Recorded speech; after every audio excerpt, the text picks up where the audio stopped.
We making moves. We making major moves. We making moves. We making major moves. We going all in. Like we got nothing to lose. We making moves. We making major moves. What's up, everybody? I'm Mr. Man. Welcome back to my channel. Today I have some very intriguing news that you will not hear anywhere else beyond this channel. And if and when you do, they're copying Mr. Man. That's all I gotta say. Because I bring you guys stuff that isn't news. This is background information on what reading the documents actually does for you. It gives you an insight into what's going on and why things are unfolding the way they're unfolding. So I'm going to allow you to hear this short snippet here. It's about 4 minutes and 27 seconds. But the other month, Trump had come out with an executive order right here called Strengthening American Leadership and Digital Financial Technology. This came out in January 23rd, 2025. And this company right here is known as FIA. I'll show you guys who they are. Here's their website, the FIA website. Here it is. Okay. Just so you guys have an understanding on why I'm listening to what they say. So listen to their history. The FIA was founded in 1955 in New York as the Association of Commodity Exchange Firms. It was originally established to provide a forum to discuss issues, work with exchanges, represent the public customer, study ways to reduce cost, eliminate the abuse of credit, corporate on education efforts, and protect firms from fraudulent warehouse receipts. In 1973, the New York Association expanded to include Chicago FCMs. In 1978, it was renamed the Futures Industry Association and moved to Washington. FIA broadened its reach again in the 1980s when international organizations were invited to become members. Meanwhile, the FIA Europe was founded in 1993 in London as the Futures and Options Association, just over a decade after the birth of financial futures in Europe. FIA's Asia office was originally set up in 2005 to provide a forum for members to discuss issues relating to the futures and options industry in the Asian Pacific region, the APAC region, becoming a formal branch, FIA Asia, in Singapore in 2012. In 2013, FIA Europe, and FIA Asia formed an affiliation, strengthening their influence on cross-border issues, substantially increasing the coordination and information flow between regions, and providing a powerful global voice to express the views of their members. In 2016, the merger of FIA Europe, and Asia into a single organization took effect. The merger organization serves both the global and regional needs of the futures, options, and centrally cleared derivatives market. FIA now operates out of offices in Brussels, London, Singapore, and Washington, D.C. So you guys now see how important this organization is. So this is in my private group here on my Patreon. I had given these guys this video here, and I'm going to read this to you, right? This is an interpretation of what the Strengthening American Leadership in Digital Finance means for the financial world and for the confluences. When I say confluences, I mean the different regulations being implemented throughout the year in 2025 into 2026 and beyond here. I'm going to put the pieces together for you guys here. There are certain events that take place as well to allow these ebbs and flow of the markets to move the way they do. So I'm going to let you hear this video here, 4 minutes, 27 seconds. Then I'm going to read this here, and I'm going to get down even further to provide a better understanding for you guys. So here's the video here. Do enjoy. Financial technology while protecting economic liberty. And I want to turn to Matt. What does the order actually say? Yeah, and thanks, Livia, and good to be here, and thanks for everybody's time. So as expected, this was a radical shift from the Biden administration's approach to crypto. So the order has a number of stated policy goals, so I'll go over a few of them. One is protecting and promoting access to public blockchain networks. Another is to protect the sovereignty of the US dollar, including through the development and promotion of US dollar-backed stablecoins. They want to ensure fair access to banking services.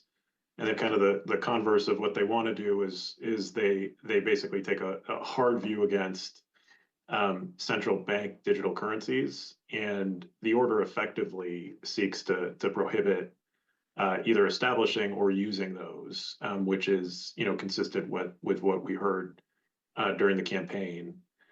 The order also establishes a working group to achieve those goals. It's going to be within the National Economic Council, and it has, we're going to talk about this, but has a very fast timeline to examine the existing regulations and to propose essentially a new regulatory framework for crypto. So, timeline that you were mentioning for getting things done. Yeah, Josh mentioned, one of them. So it's so the working group itself is a number of cabinet level and other, high-ranking officials. So it's chaired by the quote unquote crypto czar, David Sachs. He's the president's special advisor on crypto and AI. And then there's going to be officials from other key agencies. So you're going to have Treasury, Justice, OMB, Department of Homeland Security, SEC, and CFTC. The order actually excludes some traditional banking regulators from the working group, so you're not going to see officials from the FDIC or Federal Reserve. And in terms of a timeline, it's a very aggressive timeline. So within about 30 days of its issuance, so that's 2 days from now, the working group is supposed to be identifying, essentially inventorying all regulations, guidance, documents, orders, really anything that relates to the digital asset sector. They're going to start by identifying all of that in 2 days or so. Within 60 days, each agency that's on the working group is going to submit recommendations with respect to whether any of those items that have been inventoried should be rescinded, adjusted, modified, or adopted into a regulation. So that's at 60 days. And then at 180 days, the working group's going to submit a report to the president. It's going to outline a bunch of recommendations for essentially a broad regulatory and legislative approach to digital assets.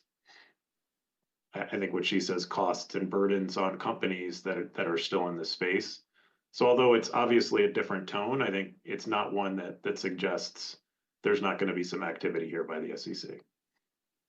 Yeah, and just to highlight what you were saying about, potential expectation that there will be aspects of this market that remain within the SEC's jurisdiction, I think it is worth noting the topics that the task force says it's examining. It includes, security status, whether different types of assets are securities, and relatedly clarity on whether lending and staking programs, fall inside or outside of the SEC's jurisdiction. Temporary relief for coin and token offering. Did you hear that? Temporary relief. Listen to it again. Is part of what is mentioned in the statement. Temporary relief for coin and token offerings is part of what is mentioned in the statement.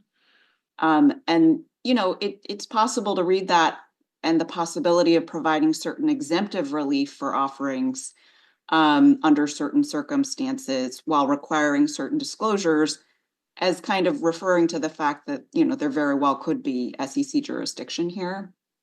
So what does that actually mean? Temporary relief. What does that look like? What does that mean? What is this act actually about? Let's break it down, you guys. Strengthening American leadership in digital financial technology. So here we go. Temporary relief from coin and token offerings in the context of strengthening American Digital Financial Act likely refers to a period during which certain regulatory requirements or restrictions related to digital assets such as cryptocurrencies and tokens are eased or delayed. This relief is typically granted by regulatory bodies such as the SEC or CFTC to allow for market development, innovation, and compliance alignment before implementing stricter rules. So this is the kind of stuff I break down in my group, guys. I'll tell you a bit about my group here. I do have a Patreon. It's a private group. I offer free membership in the group, but I will, let you know now the free membership is very, very limited in what you get access to. You can be a part of one of the chats that we have there, and you get access to like the videos that I'm posting throughout the day and documents, sort of like Twitter, but my own personal ecosystem. For $10 a month.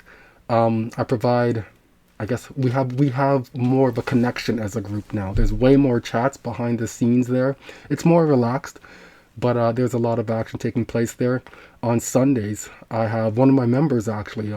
He's offering trading, so he's teaching people trading. Him and I doing a market outlook, where he talks about market confluences and what the potential week ahead of us can look like via the charts, and then I break it down via the regulations, as I have now over the past 4 years accumulated several regulations, and I'm learning how they affect the market.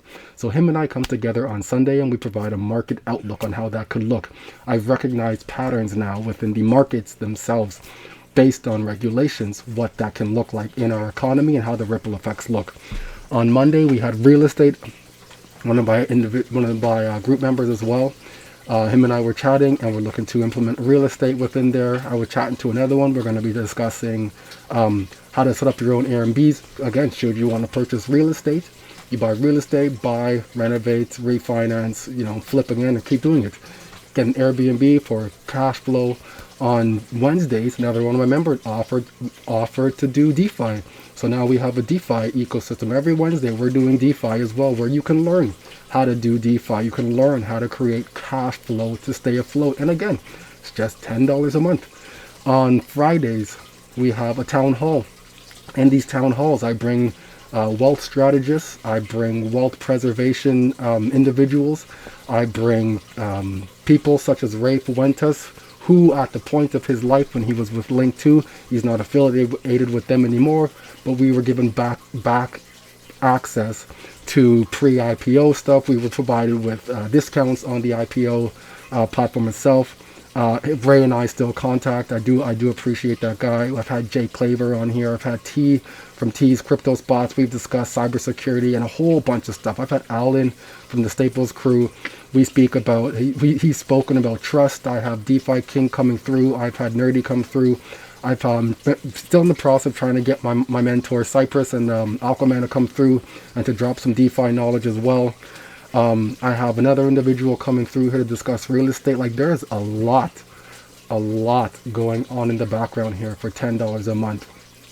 And there's another tier after that, and that's private mentorship. At that point, I can help you set up your life and structure your life depending on what you want to do. And I take that a multi-tiered approach from real estate and from a crypto asset approach, and to help you learn how to diversify and hedge against what's coming. Let's jump into this. So here's what this could mean, this temporary relief.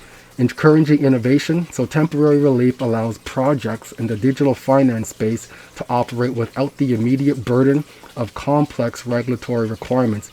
This can stimulate innovation in blockchain technology, cryptocurrency offerings, and the development of digital tokens.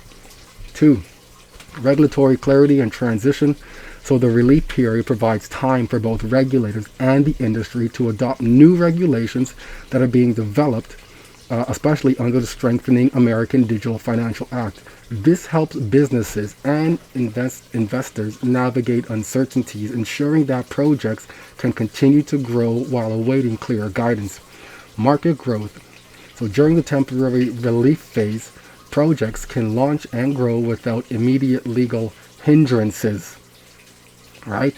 This is all companies, even companies in a lawsuit. So, which could help establish a more robust digital finance ecosystem in the US. This is crucial as the US aims to position itself as a global leader in digital finance. What strategy do you think they're going to take? You remember Fords back in the day, built Ford tough. Then you had Chevy Silverados like a rock. And you have, made in America. And now we have Trump again. Here we have Trump. Make America great. Where do you think it's going to go in terms of blockchains? What kind of blockchains and providers do you think they're going to use? So, prepare for long-term regulations. The temporary nature of this relief indicates the more permanent regulations will follow. The relief allows stakeholders time to adjust, prepare for compliance, and align their operations with new regulatory frameworks that will be fully implemented later. In the context of digital asset markets, this temporary relief is critical because it provides a window for companies to conduct token offerings or establish digital financial services while the regulatory landscape evolves. This aligns with broader efforts to support the digital economy while ensuring consumer protection and market integrity. This relief would likely end once the Strengthening America Financial Act or other related laws are enacted. Again, this is only a temporary relief, or once sufficient regulatory frameworks are in place. So, considering Brad Garlinghouse and Ripple's position within the context of temporary relief for token offerings, along with their unique status in the digital asset market, such as the XRP escrow, it's possible that relief could work in Ripple's favor in several ways. Escrow and long-term token strategy. So Ripple holds a significant portion of XRP in escrow, which has been used strategically to manage supply and avoid flooding the market. This escrow is a critical tool for controlling the inflation of the XRP supply. The temporary relief could allow Ripple to continue its planned token distribution while navigating regulatory uncertainty without the immediate need to adhere to stringent regulatory requirements or the threat of government intervention, as they've been in and through for the past 3-4 years now. This could enable Ripple to expand its network, increase adoption, and solidify its standing in the broader digital ecosystem, especially while awaiting regulatory clarity. So let me show you what's been taking place in the US. Let me show you what's coming up in March, okay? Hold on a second. So here we have on X, Jack McDonald, CEO of Standard Custody and Trust, I believe it's called. And they are partnered or utilizing technology within the US, okay? This is the wallet custody services within the US. So now the US has the reprieve from all the governments. As I showed you, SEC, CFTC, you have this company here, or this individual, sorry, with Ripple, Jack McDonald, CEO of Standard Custody and Charter, working with PolySign technology here on March 26, 2025, at the Digital Chamber DC Blockchain Summit discussing Ripple and RLUSD. What else do you think they're going to be talking about, right? Custody services. What else do you think they're going to be talking about? Right? They're about custody services. Let's jump back. Did I read this? Ripple holds, yeah. So, legal and regulatory clarity. Ripple has been under intense scrutiny from the SEC due to its ongoing lawsuit, which is central to defining the regulatory status of XRP. A temporary relief from coin and token offering regulations could provide Ripple some breathing room, potentially allowing the company to operate and offer XRP without being forced into a defensive position, as they've been. This relief could extend through periods of uncertainty, such as while the SEC lawsuit is pending. So Ripple can go out there, like I just showed you, going on stage, making partners, schmoozing, doing whatever, and they can do that. They'll have no issues within the US at all. Nothing to worry about. Everybody that was once afraid to go and talk to Ripple will now be talking to Ripple, because there is nothing stopping them at this point. There are 1,700 NDAs signed. Do you not think that these are signed already? The people they're going to be talking to within the US, how many of those are US companies already have signed with Ripple? So, enabling Ripple to bolster its market position. So, Brad Garlinghouse and the strategic partnerships here. So, Brad Garlinghouse has actively fostered partnerships with financial institutions, central banks, and payment providers globally. This temporary relief period could empower Ripple to continue cultivating these relationships without immediate regulatory roadblocks. If Ripple can offer XRP and its related services to institutional clients for fintech players, it may be able to capitalize on the growing demand for digital financial services without the heavy hand of the SEC or other regulatory bodies prematurely limiting its offerings. The Strengthening of American Digital Financial Act aims to provide a more structured regulatory environment for digital assets, and Ripple is actively participating in this conversation. Did you forget how close him and Trump have been? Him, Trump, Stuart Alderati, they had that beef bourguignon dinner at that point. Apparently, back in the day, that was solidifying or confirming a deal, partnership, whatever you want to call it. All right. That's what's going on. The temporary relief could give Ripple the necessary time to become a key player in the legislative process. By positioning itself strategically, Ripple may help shape the new regulatory framework to its advantage, ensuring that XRP and its tokenized financial solutions are compliant with emerging guidelines. So just to add more clarity to that, again, this came out in 2021, I believe it is, by Ripple. All right, so I knew we were going to be here. I didn't know how it was going to look, but I knew we were going to be here.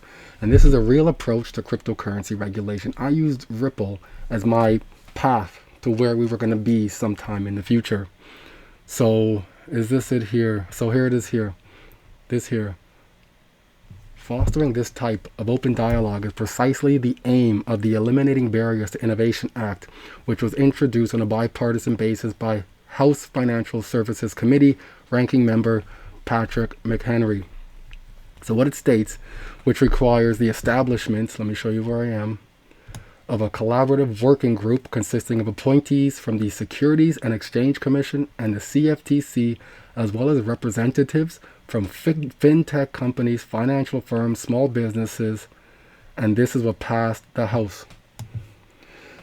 So they're creating this right now. Trump just ordered a working group to put this together. Who do we have on that working group? Let's see who we have in the working group. So here, just to show you, President Trump signs executive order to form working group of stated goal of making the U.S. the world capital of crypto. Okay, crypto and AI. So here it is. Trump launches working group to promote crypto and win for the industry. So here I have a PDF by Deloitte. Let's see the insights you should know. This is the working group, okay? So about this document we were just reading. So establishing President's working group on digital assets. The executive order publishes a President's working group on digital assets markets to be chaired by the special advisor to the President for AI and crypto, and consisting of, among others, listen, the Secretary of the Treasury, Attorney General, Secretary of Commerce, Secretary of Homeland Security, Chairman of the SEC, and the Chairman of the CFTC. Additionally, the working group may invite the heads of other executive departments and agencies and other senior offices to attend meetings and contribute. How did I know this was going to happen? I told you guys, I just read the document back in 2021, and here I am now, February 26th. It is now 1:37 my time locally, and here it is. I'm not predicting anything. I just read the document and put the pieces together. That's all I did. That's it. The end. So you have an issue with something I'm saying, take it up with the documents, call Trump, call, these central bankers, talk to Ripple, whatever. I'm just bringing you the information, right? Things don't just happen willy-nilly. Nothing's a coincidence. Open your eyes, open your mind, open your ears, and listen. Just listen. That's all you have to do. So the growing prominence of stablecoins, here we go again, stablecoins, right? Jack McDonald, I was telling you about for standard custody with this conference coming up in DC. And now we're talking about stablecoins, okay? Blockchain-based financial instruments and new regulatory frameworks make this moment crucial for Ripple to cement its role in a transitioning global financial system. The temporary relief could allow Ripple to expand its XRP offerings as an alternative to stablecoins or as a bridge currency for cross-border payments, giving it a competitive edge. This is especially important as governments and regulators weigh the future of digital assets in the wake of regulatory clarity, such as the potential for stablecoin regulations in the Strengthening American Digital Financial Act. So the temporary relief combined with Ripple's escrow strategy, Brad Garlinghouse's global networking efforts, and the broader regulatory environment creates a confluence of factors that work in Ripple's favors. So this regulatory shift, the U.S. is evolving toward a more digital asset-friendly regulatory framework, potentially opening doors for Ripple to expand its U.S. footprint without immediate governmental interference.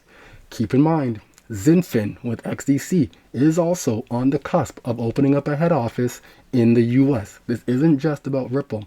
Many companies now you're going to see flooding back into US again. Global digital economy growth, so as the nations like Japan and the EU increasingly embrace blockchain technology and digital currencies, Ripple could see expanded demand for XRP as a bridge asset for cross-border payments. Market dynamics and institutional adoption.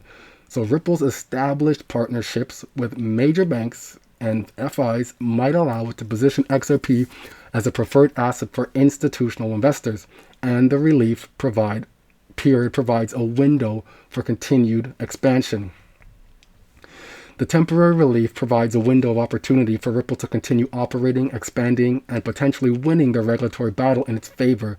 Ripple's escrow holdings and BG's proactive leadership position them to benefit from regulatory transitions, especially as a global financial market and the digital finance landscape undergo substantial changes. Whether this confluence of factors results in long-term growth for Ripple or not will largely depend on how Ripple navigates the legal, regulatory, and market forces in the coming months and years.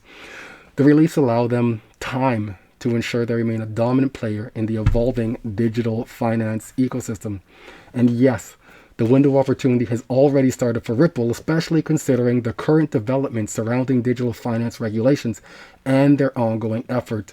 So here's some key points that suggest the opportunity is already under play, okay? Again, keep your head on a swivel, don't close your eyes, keep your ears open, and you'll hear what the heartbeat of what's going on. So Ripple's legal battle with the SEC has been one of the most significant hurdles for the company. While the case is not fully resolved, Ripple has seen some positive movements in the courts, with recent rulings indicating that the classification of XRP as a security might not be as clear-cut as previously argued by the SEC. The temporary relief from certain regulations would allow Ripple to continue issuing distributing XRP as part of its escrow strategy. So what did the US just come out with recently now? That Ripple is a convertible virtual currency, right? So now there's a name for what XRP is, right? So this reprieve has started. There's a legal name for this construct of XRP, which has provided them with a de facto window of opportunity. So Ripple has continued to expand its network of partnerships with financial institutions and central banks globally. This ongoing development shows that Ripple has been taking full advantage of this window to establish itself as a leader in the digital payment sector. In countries with more favorable regulations where Ripple's XRP has clear status, Ripple can continue to integrate its technology without major legal barriers. The relief surrounding stablecoin and token offerings ties directly to the ongoing evaluation or evolution of stablecoin regulations. The US government is taking a more structured approach to the digital financial sector, but this is not yet fully materialized into strict regulations yet. While there's been a lot of focus on stablecoins, Ripple's XRP can fill a different niche by acting as a bridge asset, and the temporary regulatory relief gives them time to solidify the market position. Ripple's XRP may not be impacted by the same regulations aimed at as stablecoins, which means they can still operate while the regulatory landscape unfolds. So Ripple is positioning XRP right now, you guys, right? We have Fedwire implementation of ISO 20022 was March 10th, pushed back to July. In July also, Swift is going to be going live with trials with ISO 20022, meaning they're going to be tapping into digital currencies, potentially Link as an Oracle, potentially XDC with the R3 quarter bridge, utilizing it for cross-border needs such as e-bills of lading. I had done an interview with ETU already, which showcases how this could work. So with the Swift ISO 20022 transition happening in July and the full implementation in November, Ripple has a window to integrate its XRP platform into the global payment system, aligning with the new messaging standard. Additionally, with Basel III regulations affecting financial solutions starting January 1st, 2026. How coincidental. Ripple can position itself as a more efficient and cost-efficient solution for cross-border payments, providing liquidity and enhancing the efficiency of global financial markets. This regulatory shift plays in Ripple's favor, especially with the focus on remittance and cross-border transactions. So, while the implementation of the Strengthening American Digital Financial Act may take some time, its focus on fostering innovations within the digital finance sector aligns with Ripple's ongoing efforts to shape the regulatory environment. Ripple can already take steps to ensure that its business practices align with the anticipated regulations. Notice that word there? The anticipated regulations. I had shown you a document from 2021 written by Ripple that forecasted the regulations. So yeah, they can anticipate those regulations for the transition coming, okay? And they can benefit from the grace period provided during this transitional phase. So Ripple's use of escrow to manage XRP supply is a strategic advantage. And hold on. So this is Standard Custody and Trust company here. This is the one that's utilizing a PolySign's technology for their escrow services. What were we just talking about? Let me go back here. All right.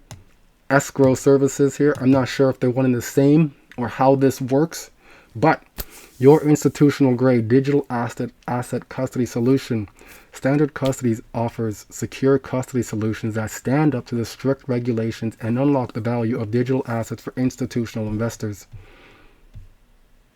Qualified custodian under federal law that regulates entities exercising fiduciary power. Standard Custody meets all requirements to be qualified custodian in accordance with the Investment Company Act of 1940 and the Investment Advisor Act of 1940. Fiduciary under NY state banking laws. Standard Custody has been granted charter status by the New York State Department of Financial Services, the NYDFS, permitting the company to offer custodial and escrow services for clients. In granting this charter, NYDFS conducted a comprehensive review of Standard Custody's business, including the company's front-to-back security and its operational flows, as well as its comprehensive compliance programs, policies, and procedures.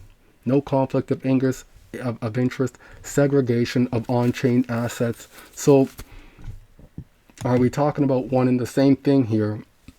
Not necessarily just Ripple's escrow, but for that service to exist within the US now. The wallets are the last key to this puzzle. When you have the wallets set up, institutional investor wallets, and financial institutions such as banks set up with wallets and digital IDs, then you can get the money flowing between one entity to the next entity. It's now established. So Ripple's use of escrow to manage XRP supply is a strategic advantage that becomes more effective when regulatory relief allows them to control distribution over time. This ongoing strategy allows Ripple to gradually release XRP into the market, avoiding sudden supply shocks, and aligns with their long-term plan for market stabilization. This is particularly beneficial during a period of regulatory uncertainty, as they can continue to function in the market without significant disruption or interruption. Ripple is already leveraging this window of opportunity to expand globally, integrate into new markets, and strengthen its position as a major player in the digital financial ecosystem. This relief surrounding token offerings, combined with Ripple's strategic use of escrow and growing partnerships, means that the company is actively taking steps to ensure it remains a dominant force in the market, while waiting for more formal regulations to be established. I hope you guys found this one very useful. Nothing but love, you guys. I'll see you on the next one. We making moves. We making major moves. We making moves.